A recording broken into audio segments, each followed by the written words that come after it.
All right, good afternoon, everyone. Thank you. This is our last webinar in our transition series. So I want to thank Judy Bass for being here from Bass Educational Services. And she's going to talk to us today about post-secondary options for neurodivergent students. Just as a reminder, all of the participants are muted, so please type your questions into the Q&A box or to the chat box. Either is fine. And we will get to those questions. Today's recording and the slides will be posted on our transition series Padlet. So with that, let's get started. Thank you, Judy. Thank you very much for inviting me. Welcome, everyone. Today we're going to talk about post-secondary options for neurodivergent students. And I'd like to start by telling you a little bit about myself. I have been a college consultant for students with all kinds of learning challenges for the past 24 years. And before that, I was an educator, and I've always worked with students who have had learning disabilities, autism, intellectual disabilities. And that's my mission in life, is to help them become successful, independent young adults to the best that they can. So what I want to do today is give you an overview of some of the ways that you might consider some options for your children after high school. First of all, nowadays, things are a little bit better than they used to be. But there are still some schools that think that everyone should learn the same. It's unfortunate, but this is slowly changing, but it's still an issue that I'm sure many parents are frustrated with.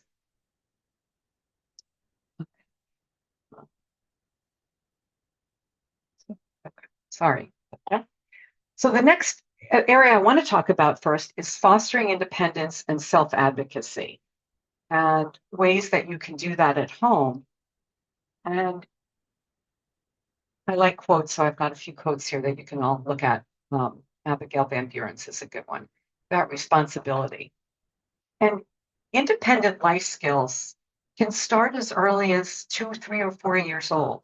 It's something to think about, that when we give children responsibility for something, they feel more confident. They feel part of things. So even at home, if they can make their bed in the morning, even if they don't make it as well as you might, it's still important for them to know that that's their responsibility. Putting books away, cleaning the table as they get older, all kinds of things that you might not think about as building confidence and building advocacy, but that's how they become independent. And as parents, I know I'm the same way. I've done it before. We want to help our children so that things can go smoothly for them.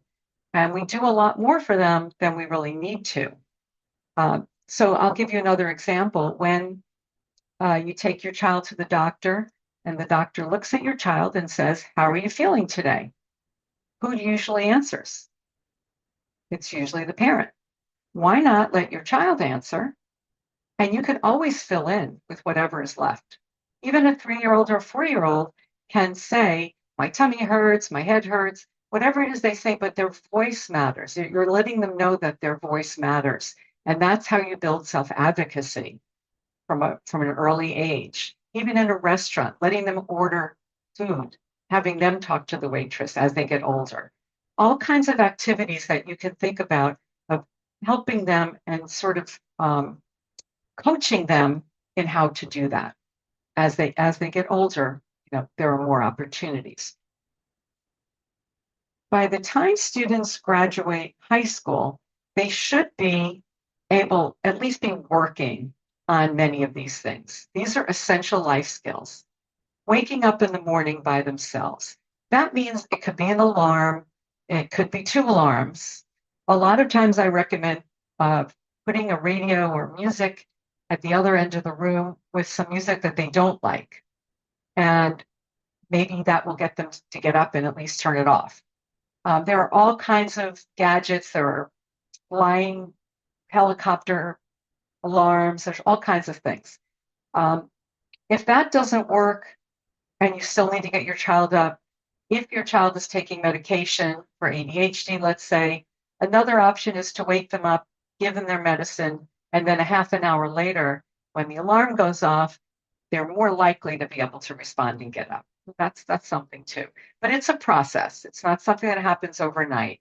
But when they are away at a program, it is expected that they will wake up on time and get to their classes on time. The next is money management. And this is a difficult one. Money, we don't even use money anymore, so it's really even less tangible than it used to be. Um, I have a daughter who has ADHD and severe anxiety, and money has always been something that escaped her. She's never really understood it. When she was 4 years old, we were in the grocery store and she wanted to buy something. And I said, we don't really have the money. And she said, well, talk to the lady at the counter. She'll give you money. And I realized then that this was going to be a long lifetime lesson. And then when she was 19, she was away at a program in Florida. She called me up and said, my friend and I are at an ATM machine and it's broken. And I said, well, how do you know it's broken? She said, well, both of us tried to get money out and it didn't give either of us money. It never occurred to them that they were both overdrawn. So those are the kinds of things that just being aware of how things work, so that kids aren't taken advantage of either, because everything's on a card. And it's really important for them to have some sense of that. Cooking is another area. A lot of parents don't want their kids to be near the stove, but they can boil water, they can make scrambled eggs under supervision. Now that there are so many new gadgets out, we have one of those ninja contraptions where you could make, it has a griddle and there's no flame, so you could make pancakes or something on them. So there are ways to do that. But again, it's knowing that you can take care of yourself. It's knowing that you can cook a scrambled egg if you need to, or you can, boil water and have pasta. Just knowing that you can do that is really helpful in that independence and in feeling like you can live on your own at some point. Medications are another area. That's a challenging one. In some programs after high school, they will still be helping students take their medications. In other programs, they don't, and they expect the students to be able to take their medications themselves. So one of the tricks that I use is just if you've got a couple of years, use the whole 2 years. If you've got time, what you can do is start out, however you do it now, go one step further. So for example, if you put out a week-long pill box, you can have your child fill it with you together. Let's fill your pill box for the week. Do that for a whole month. Every week you fill it the same way, you do it together, maybe even 2 months, depending on how long it takes. The next step is then for you to remind your child to do it, and then for your child to do it himself. Then the next step is reminding them maybe for another month to take their medicine. And then hopefully after a few months of that, they will know. You can just say, don't forget to get your medicine, and they can get it out of the cabinet. They can bring it to the table. They can take it with their breakfast. But again, it's just a habit. It's becoming part of the day that hopefully that you have to brush your teeth and take a shower and things like that. It's a challenge, but it is important to at least get as far as you can with that. And then laundry.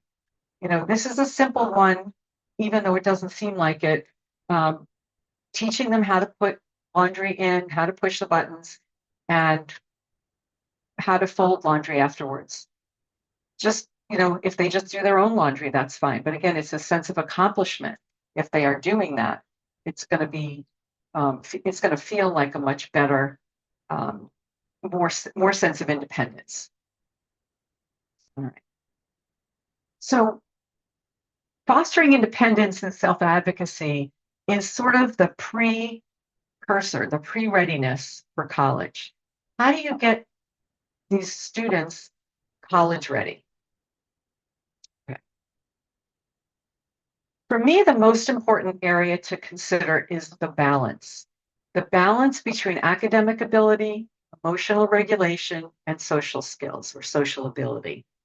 We know that many of your children, many of my students that I work with, have asynchronous development, as we call it. They might be really, really strong if they have autism and they have a subject that they know everything in the world about. They might have that knowledge. They can talk to an adult. They might still be emotionally dysregulated. And socially, they might be 3 or 5 years behind where they are. So their chronological age is a certain age, but all the others are sort of floating around. And they will eventually get to the point in their 20s when they are catching up with each other. But this is important because you might say, well, my son is, really good. He's social. He doesn't have any issues emotionally, but can he do the academic work? Or my son's got great grades. He can do the academic work, but can he manage his life outside of the classroom? Because if you think about it, students are only in their class 12 hours a week for the most part, maybe even 9 hours a week, depending on their program. And the rest of those hours are unstructured time that they have to structure themselves. And that's the challenge. It's not the classwork so much, it's outside of class. What do I do? Who do I go to? What am I supposed to be doing? Whereas their whole lives through high school are very structured. They know where they're supposed to be. Each class has a classroom and they go from one to the other and then they come home and there are rules at home. But in college, you have to have some sense of how to do that. Now, we'll talk in a few minutes about programs and how they work at the colleges. And there is some supervision. It's not going to be completely on your own. But the more that they are ready, the better, of course. And it's also important as a family to determine what your priorities are. For example, college, you're looking at colleges. What matters to you?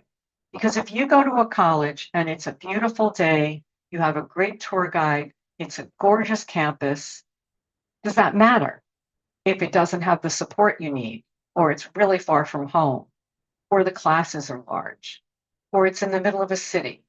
So you need to take all of these into account, but you need to decide as a family what matters to you. Everybody's got different priorities. This is just a sampling. Some of these things might not matter, but certainly the support that's available matters. The cost of the college is going to matter, and the program class size is going to matter, whether it's lectures versus discussion-based classes. So you have to think about that. And that way, whenever you visit a college, you can then compare your criteria evenly between college to college. So it's more of an apples to apples, because you could have a miserable day, raining, really bad tour guide. And yet if it checks off all your boxes, it might be a great school, even if the weather wasn't that good. The one thing you'll see at the bottom here that I have a caution sign with majors. The one way you should not choose a college is by a major. It doesn't mean that you don't look for that major at the college. You certainly want to have, if your child's interested in chemistry or interested in engineering or interested in early childhood education, you want to make sure that that school has that major. But you're not looking for the school that has the best education major or the school that has the best ranking chemistry program, because that's not necessarily what they're going to end up with. So you don't want to choose a college by a major. You want to choose a college by the factors that matter to your child. There'll be plenty of courses that they can take. And if they're going for a certificate, there are a lot of certificate programs within the colleges. You want to make sure it has what you want to do, but also it has to have all these other factors as well. Okay, so next one. Then we talk about alternative paths. And not everybody is going to go right to college, and some students aren't going to go to college. So I love this quote by Thomas Edison: "Opportunity is missed by most people because it is dressed in overalls and looks like work." And there's nothing wrong with work. So if we look at the next category, there are alternate paths to college and employment. So one of those is a postgraduate year. For some students, going to an extra year of high school can be helpful. Now, of course, some of our children can stay in high school where they are. But if the goal is to become more independent, they can go to a boarding school that is for students who have intellectual disabilities, developmental disabilities, autism.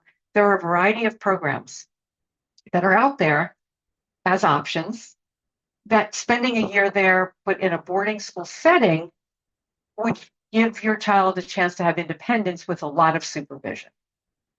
So that's one option. And it's not going to be for everyone. These are just a variety of things that are out there. Then there are independent life skills programs. There are some local, you're very fortunate in Virginia. You've got a lot of local programs that serve a good function for the students in the community. And the programs work on developing those skills that I talked about earlier and becoming as independent as possible, developing the skills to know that you can do certain things by yourself. You still might need some supervision, but on the other hand, the more independent you are, the more you feel confident and the more you feel independent. Kind of, one gets the other. Then there are transition programs, and these are programs that usually lead towards college.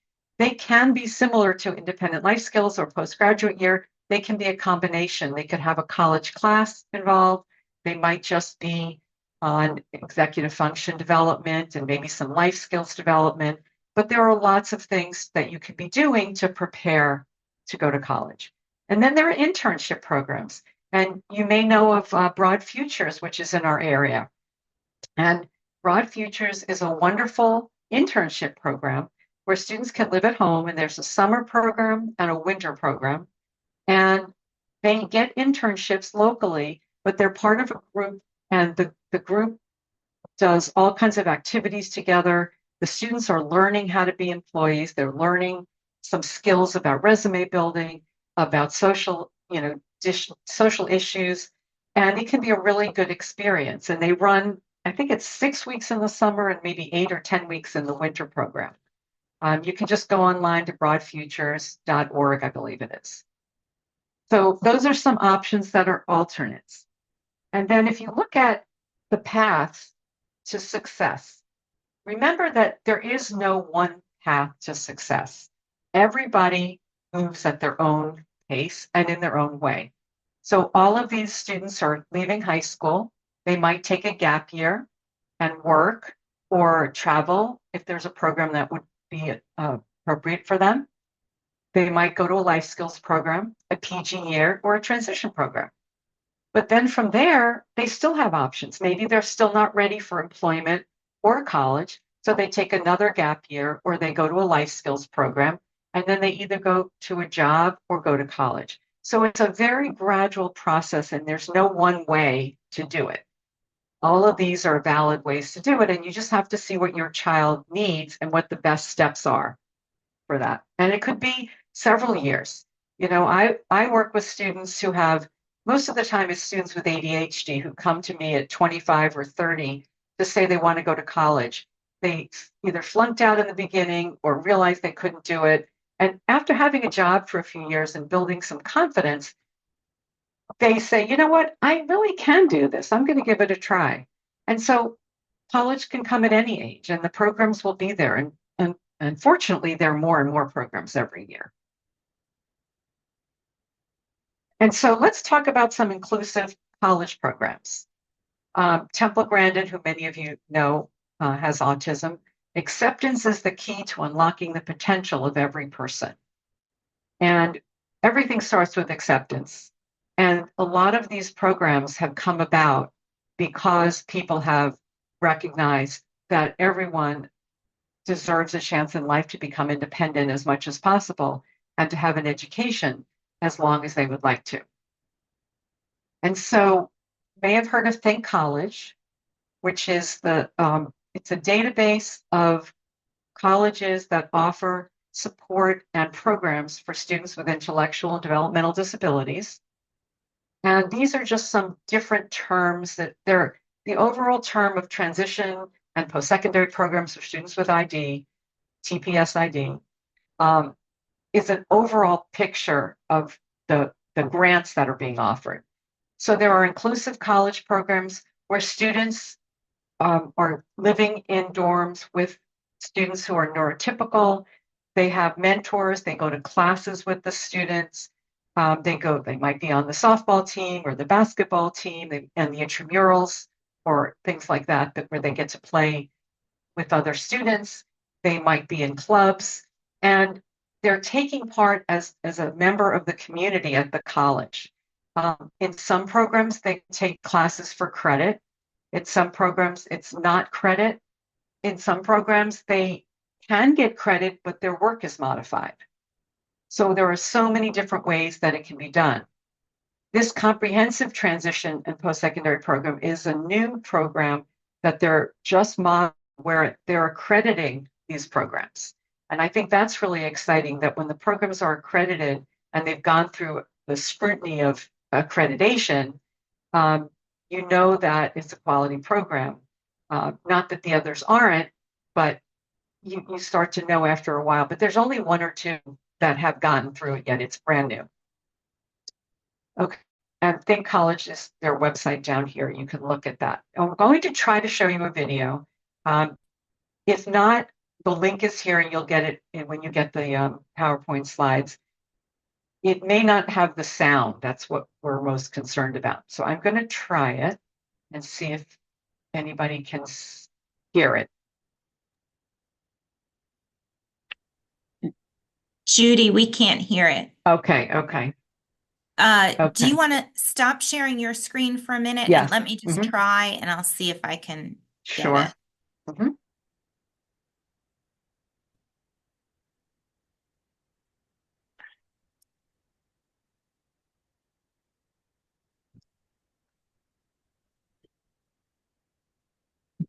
Can you hear that? No.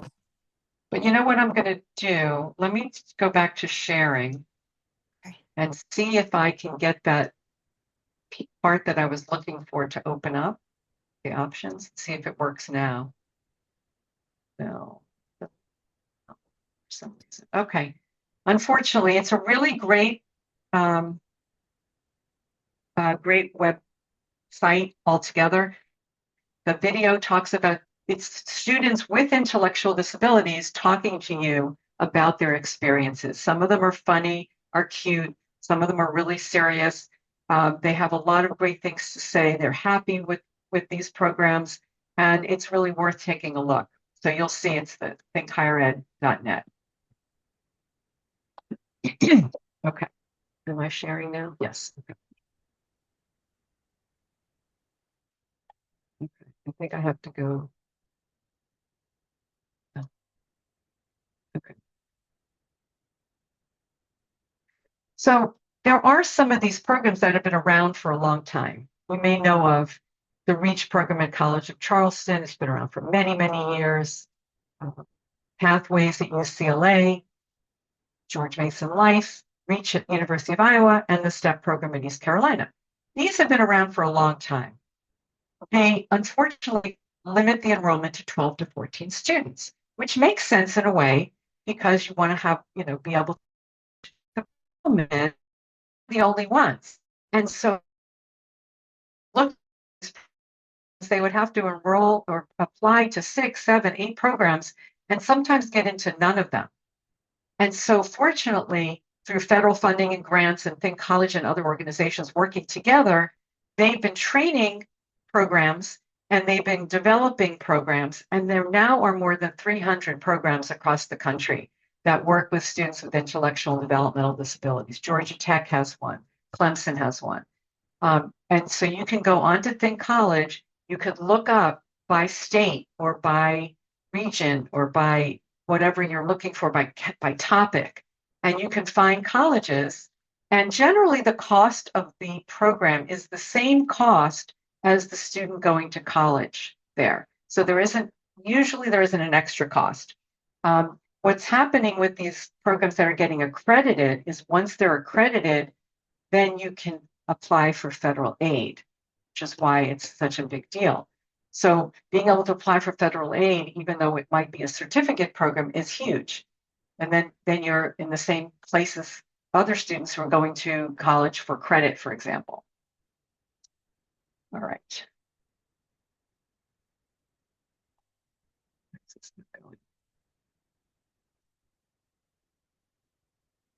Something's going. Okay. So these are some examples, some sample accommodations. Oops.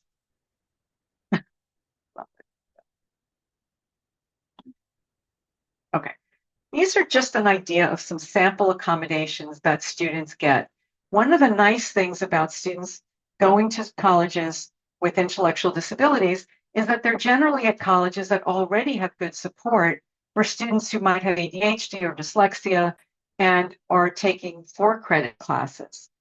So note takers, for example, priority registration, getting to register ahead of other students, starting classes late. If your child really can't get up at 8 o'clock, starting at 10 o'clock is an accommodation. Or in language substitution. If they're going for a certificate, they probably won't have to, but if they're going for a 2-year degree even, they can get a substitution and not have to take foreign language, either take something in English or even study abroad or travel abroad. Housing, getting a single room, a private bathroom. There are a lot of options as far as that goes. A distraction-reduced setting for taking tests, extended time on exams, and audiobooks. These are examples of accommodations that colleges offer. With the students who are in the programs, in the certificate programs, there is a lot more in addition, but they do get all the accommodations that they need, including mentors and support that will help them be successful in the classes. Now, the next couple of slides here, if you are going to a college that has a comprehensive support program, this is for students who are full-time enrolled students in the college getting a degree. These are some things you look for. It's usually fee-based. They have a full-time director, several staff members who have master's degrees or above. They limit their enrollment so that they can meet the needs of their students. They might advocate on behalf of the students with professors or with anyone else at the campus. And sometimes there's a separate application. Some of the programs for students with intellectual disabilities mimic this. Some of them are similar, and some of them are completely different. But if you go to a college that has a comprehensive support program, then you know that the school itself is a very supportive community. And what's more important is that the campus is an accepting community. And what I look for when I'm helping students find a place to go, I'm looking to see that the people that run the Learning Disability Support Service or the Disabilities or Accessibility Office, that they educate the staff so that everyone around campus is accepting of all learning styles. And you want it to be that comprehensive because just having a program, but having teachers, just like you might have had in high school, that really don't want to make any accommodations or haven't read the 504 or the IEP, you don't want to run into that in college because now your child is on their own. You're not there to help. So you want a college that's already supportive. And one way to tell is if you look on their website and there are faculty and workshops, there's data on the website that says if you have a child in your class with this disability, here's something to look at. Here are some things to consider. Here are some people to call if you need assistance. But they're reaching out to the community to let them know that this is our culture. And I think that's very important. And then there are also some colleges that have social support programs, mostly for students with autism or social communications disorder, where they have a separate program. They have structured social support. And this is also true of the programs for students with intellectual disabilities, where they'll have an activity, let's say on a weekend. Every Friday, we're going to do something. We're going to meet at 6 o'clock. If you want to come, just join us here and we'll go bowling, we'll go to a movie, we'll go to the dance or the bonfire or the football game. But it gives students a chance to feel like they don't have to be the one to ask somebody else. They can just show up and it's planned for them. And a lot of times I find that students will go when they don't have to plan it, and they just go because they know they're going to see other friends there that they've met in the program.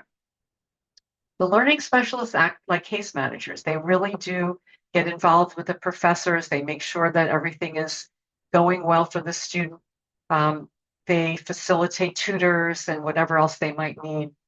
Some of these schools offer separate housing. Now, the philosophy at some programs, like Syracuse, for example, has a program for intellectual disabilities. Their philosophy is that we have the students live together with neurotypical students. Other programs have the students live separately and interact with other students, but have their own area to live. It all depends on the type of student. For example, students with autism might need a low sensory environment. So some schools provide that, but it doesn't mean you have to use it. Some of them have specialized summer orientation programs where you can get adjusted to the school. They might have early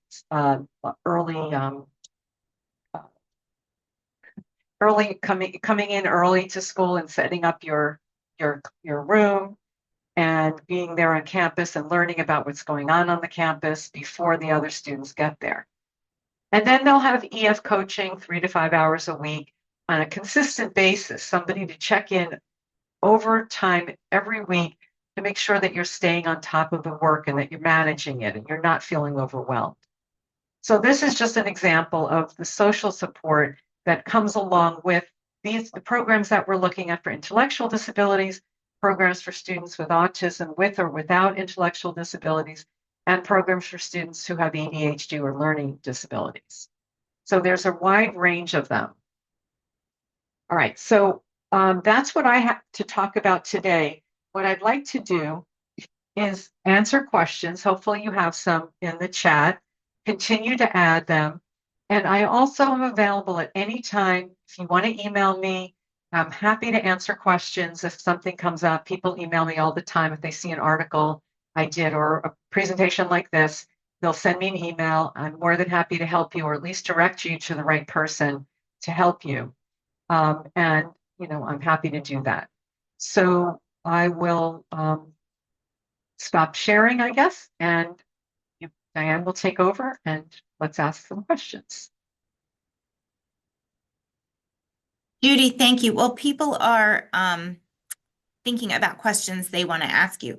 I have a question. How you mentioned some good kind of in between high school and college, like life skills programs, internships. How do you find some of those life skills programs? Um, there are some websites that I have to remember there's a website that they've kind of put together that gives you a list. You know what? I'll have to get back to you on that. I can't Okay. recall the name of it. I'm going to just really quickly see if I can find it, Okay. if it pops up. Nice. And Judy, if you could Yes, also tell people a little bit more, I know that you're always available to answer questions, but a little bit about what your company does. sure, of course. If you look up, just so you can tell, if you look up life skills programs, you'll get them individually, but at least that's Okay. one way to do it. I'll find out the name of the overall. So what my company does is as I said, been in practice for 24 years. We help students find colleges and other post-secondary placements that are going to help them become independent, capable, resilient, successful adults. And there are many, many programs out there. I used to say that they were very expensive compared to college, but unfortunately, colleges have risen to the point that they're no longer more expensive, but they're still expensive. So there's a wide range. There are some local programs. There are some programs where you can live away. But the goal is, and I've seen it happen because I've had many students go, is after a year or 2 years at a program like this, your child can live independently. Sometimes there's a community in that area where like Chapel Haven as an example, is one program where they have an autism program and they have a program for students with intellectual disabilities. They have students living on their own with jobs. They train them to do jobs and they have internships. And sometimes they get hired and they live in the community in apartments, but they still have some people checking on them and they have supervision, but they're independent. So that's one model. There are other models where the students can take some college classes and they might take them for non-credit or credit and they can earn a certificate. And that certificate can be an entry into a job, whether it's a vet tech or computer work, as a lot of kids like to do. So there are programs like that. Life skills programs, can be uh, everything comprehensive to just teaching the skills, the essential skills to have a job, to take the metro, to understand how to work, and you might have just a life skills coach that works with you at home. So there isn't, I mean, this is what I do. So it's hard. So in our company, what we do is we learn about all these programs. I've been to colleges in pretty much every state in the country, several hundred colleges, I'm sure by now that I visited, and programs in every state, but like four. And so I'm aware of what's out there, and then I provide guidance for it. I do all the research to help you learn what the appropriate programs are for your child. And when I give you a list of them, you know that every one of those colleges I have checked out that they are colleges you can just call, and you don't have to do the research yourself because it's a lot of work. So that's what I do. So I should also mention, aside from what I do for college, we also do executive function coaching. We have a great staff of coaches, several of them from Landmark College, who have retired from Landmark College, which is a college for kids with learning disabilities and autism. And they're amazing when they work with kids and young adults. And then we also do tutoring if as needed. So we do have a lot of webinars too that you can jump in on just to see, learn a little bit of something. We have a Facebook page that you can go on and you'll see what's coming up. So that's a little more. Thanks, Judy. There's a question in the Q&A box. Could you please put the website link in the chat? Do you mean the life skills link? Is that what you mean? Oh, yeah, I don't know. Did you have a website link for I that? didn't specifically, but here I'll just put in, to enter life skills for students with disabilities or children with disabilities. Just enter that in Google. And unfortunately, you'll just get a bunch of programs. I'll get back to Diane with the name of the program I'm thinking of. What I'll do when she gets that back to me with that link, I'll put that in the transition series Padlet, and so you'll be able to have a direct link to that. Okay. Does anybody else have any other questions?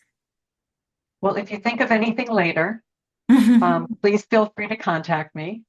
So that's all. Well, I'll ask one more. Okay. When people are looking at colleges, do you recommend that they are also checking out their disability services at the That's a great colleges question. and what? Great question. Every time you visit a college, you should also visit the Office of Disability Services. There's a few reasons for that. One is you want to know where it's located. Is it off in the corner of the campus in a basement somewhere that you know your child will never go? Is it central to the campus? A lot of times what I like to see is it's in the same building as tutoring and coaching, and everyone's getting support in the same place, whether they have a disability or not. You also want to go in and see if it's an inviting place. Do they have things on the wall for students to learn, or do they have tutoring sessions? Do they have their hours posted? Are they friendly? Do you feel like they like their job? I always go in and say, you can tell in their eyes, they might be smiling, but if they really like this population or not. You want to be at a place where your child feels connected to someone. And so it's really important for that first visit, because if that doesn't work, the whole college isn't going to work. And then in terms of the program for intellectual disabilities, they may be the same people and they may also have a different group.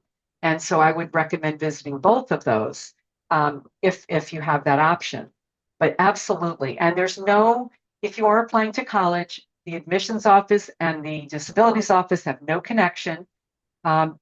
Colleges cannot discriminate against you if you have a disability, but there is no reason to tell admissions that you have a disability unless you're explaining a reason like, I have a math disability, that's why I have D's in math, but I have A's and B's in all my other subjects. you explain it. But if there's nothing to explain, you don't need to.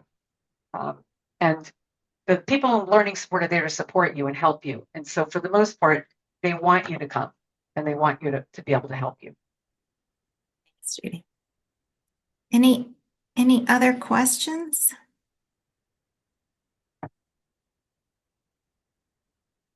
All right. Well, if not, we'll let you have the last 15 minutes back of the hour. Judy, thank you so much for this Thank you for presentation. inviting me, of course. And again, anytime anybody has any questions, let me know. We'll be happy to help you. Okay, thank you. Thank you.